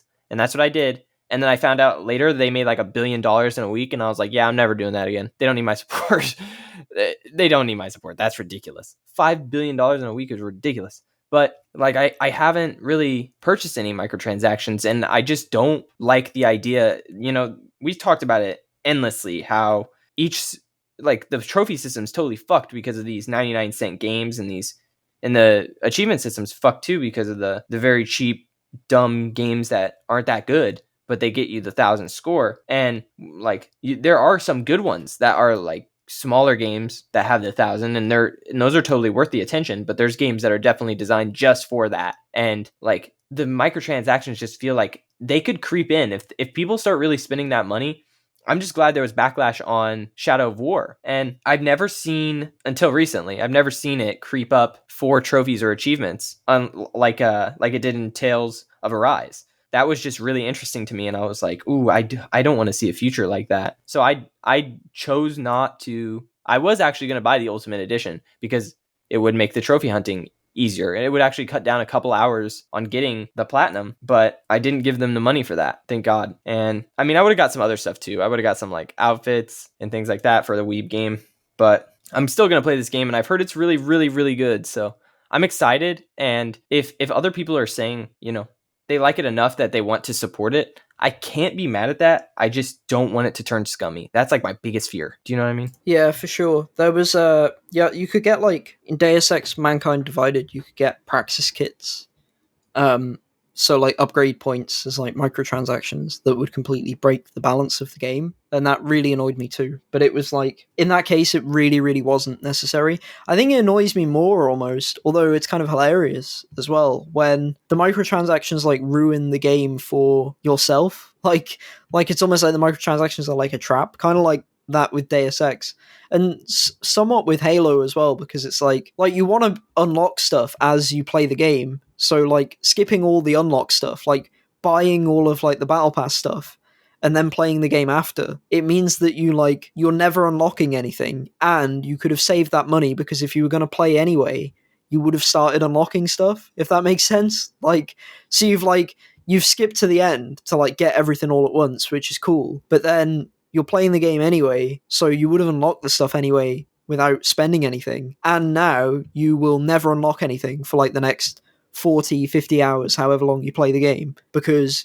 you skipped it already. So you kind of like ruined it for yourself in a way, and paid money for the privilege to do so. So there's always some like weird, like fucked up balancing around microtransactions as well sometimes, that seems to just, yeah, like people just impulsively buy this stuff, I guess, because they want to have everything for a game. Yeah. I mean, I feel like I would feel that pressure, and I hope I don't feel the pressure. I actually will keep you updated if I feel that kind of pressure whenever I'm playing Tales of Arise. But I don't know. We'll see how it goes. But I just kind of wanted to get your thoughts on that, because I had not really thought about it in a really long time. You know, I don't even remember when Shadow of War came out. Was that 2017? It was a long time ago. And that whole ordeal kind of really spat on the microtransactions in single player. It was like, no, we're not doing that. Yeah, it totally hijacked every discussion about that game as well. Yeah, because the game's fun and good. It just, that last part where the thing is, like, it's not even tied. It is tied a little bit to trophies and achievements, but the reason that so many people were pissed off is because you can't finish the game until you do these raids that are just way too long and based on luck. And it just felt like I was constantly going out and recruiting. And then I bring them, like, the ogres in to, raid this other fortress. And then all my orcs would die, and they were super high rank, and then I had to go back and get more. And so what they wanted you to do is like buy the higher rank orcs online with the microtransactions, and then be able to get through the game that way. And it's like, why? Like, why would you? What, that you just halted progress so that you can buy the best orcs to get through the ending of the game. That's like fucked. It's fucked. It's just is not good. And people, they fixed it, thank God. But that part was really grindy for me, and luckily I got it done without microtransactions.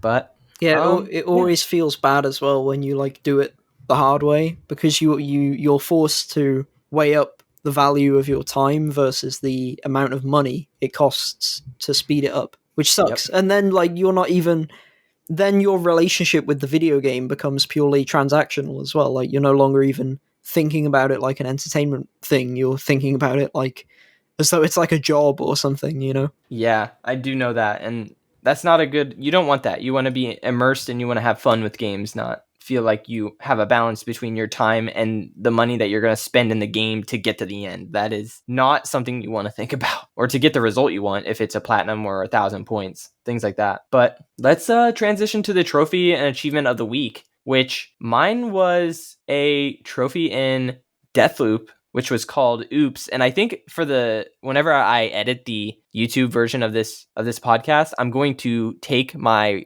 PS5 recording of the moment that it happened, because I think I've told you about this before, but every time you get a trophy, it records 15 seconds before the trophy popped, and it also takes a screenshot of the moment that it pops. So you get these moments, and I have this moment where right at the beginning of the game, it's teaching you to stealth, because you can stealth in Deathloop. It's a really cool aspect before you get the powers, which is pretty much what I did. And it's, like I said, it's really slow gameplay because it doesn't have the powers, it doesn't have the action. It's very stealth based. You're going around, you're stabbing people, but it's teaching you how to assassinate or stab. And you go up behind this guy and it's like, press R1 to stab. And I was like, yeah, but what about kick? And I kicked him with a R3, and he goes flying over the edge. And the trophy is called Oops, cause someone to fall to their death. And I didn't know it, so you can see my reaction. Like, I walk up to this guy and I kick him, and I like look over the edge, and the trophy pops, and I'm like, well, oops, like I kicked that guy right over the fucking edge. And I just was like, I think I could take that footage and upload it. It was a really funny trophy, and really, really, like I said, the list in Deathloop is just fantastic. Yeah, that sounds great. I mean, we've talked about amazing arcane trophies as well, and yeah, they always seem to have a pretty good list, which is great. It's always nice when I feel like as well, like it feels easier to choose like a trophy or achievement of the week when it's from a game that just generally has like a decent list. Like if there's a game with like a mostly terrible list and then like one good trophy, you're kind of, I don't know, I don't feel like picking it because I'm just sort of like the rest of the list is so bad it kind of undermines that this one achievement or trophy might be good. But for me, my achievement of the week is called Whip Riding the Ghost. I don't know if I've done this one already, but I think it's a great name for an achievement. I didn't notice it until I got it, which was always like a nice. It's always nice when, so the list for Halo Infinite is massive. It's got 119 achievements overall, and so I read through it, but I didn't like memorize it. I sort of skim read it, and so when you hijack a ghost with like the grapple, you get this achievement, which is a play on words of ghost riding the whip, because you're whip riding the ghost instead, because the whip is the grapple and you use the grapple to hijack the ghost. So I just thought that was cool to hijack a ghost. The ghosts are really good in Halo Infinite as well. The Banshees kind of suck. The Wasp is good, the Warthog's good, the Mongoose and the Gungoose are good, and the Ghost is pretty great. So it was a good achievement to move you towards that, and also I like when achievements have a play on words. I got that achievement and it made me laugh. I thought that it was really clever, really good. I'm glad that you picked that one. When you said it, I was like, oh, I was playing with my friend at the time and I was like, oh, look at this. This is a good achievement. This is a good one. Yeah, it's for like a specific thing, and also it's just like, it's so satisfying as well to hijack anything with that grappling hook as well. Like, especially flying vehicles, but with a ghost as well, like where they like try and boost away from you or boost into you or whatever, and you just kick the guy out. It's great. Yeah, and there's a high value target that starts on a ghost, and that's whenever I got it. I was hunting this guy and he was just on a ghost, and I was like, oh shit. So grappled and got it that way. I think that's it for us. Do you have any final thoughts, AJ? No, I think we covered everything well. I expected this to be a shorter episode, but it was huge. Yeah, I mean, we had a lot to talk about. It was good discussion. I feel like a lot happened in those 2 weeks, but like between the Game Awards and now, like I just feel like I was like packed in. But that's because I got a lot of gaming done and like TV shows released. Things happened, It was really good to talk about that stuff. Yeah, for sure. I was so excited to hear about your OLED, man. Like that shit's awesome. Like when I got my OLED, it was night and day because you can't see the backlight anymore, Like I had a TV before this one where I could, like in the dark, I was starting, like when games were in loading screens and shit, I could see like 4 points on the TV where I could see the blacklight bleeding. And I was like, oh, it's like, when did this happen? And then I got an OLED and it changed everything for me. And I was just so excited for you to get one. And I'm excited to hear if you play any more like really visually stunning games, like what your thoughts are. Yeah, I've got to check out some games with like great colors and contrast and things. I know there's the Artful Escape, there's Psychonauts 2, Guardians of the Galaxy looks great on. Oh them, yeah, apparently. So there's a few games that are on my backlog that I should get to and check out. I would recommend, maybe since you don't have a PS5, but this is actually something you can do on the TV. You can go to YouTube and look up like the 4K, HDR Ratchet and Clank. That game is very colorful, lots of particle effects. It's very pretty to see, and I would recommend trying that. I mean, that's really pretty, but you don't, like I said, you don't have a PS5, so you can't play the whole game. Yeah, but still, like seeing those colors like explode and shit, it's awesome. People have said I should check out. I've already seen it, but Blade Runner 2049 as well, and yes, stuff like Interstellar, like Christopher Nolan movies as well. Stuff like that. There's some stuff in Halo where like space looks amazing and just the colors and the vibrancy looks really good. Yeah, it seems to be like amazing for stuff where there's just like contrasting colors. I recommend also John Wick. John Wick is really fun to watch on the OLED. That was one of the first things I watched on my OLED. Hell yeah. Great movies. But, yeah, they are great movies. That's why I recommend it. It's like you're going to get a cool experience, and like when John Wick disappears into the black darkness of like a shadow, it is really awesome. Like it's really cool. But yeah, that's it. Thanks for listening, everyone. Peace out. Happy hunting. See ya. Thank you so much for listening to Complete Edition. If you like the content, consider supporting us on patreon.com/completionclub. If you have any questions or would like to reach us, email completionclub@gmail.com. Thank you for listening to Complete Edition.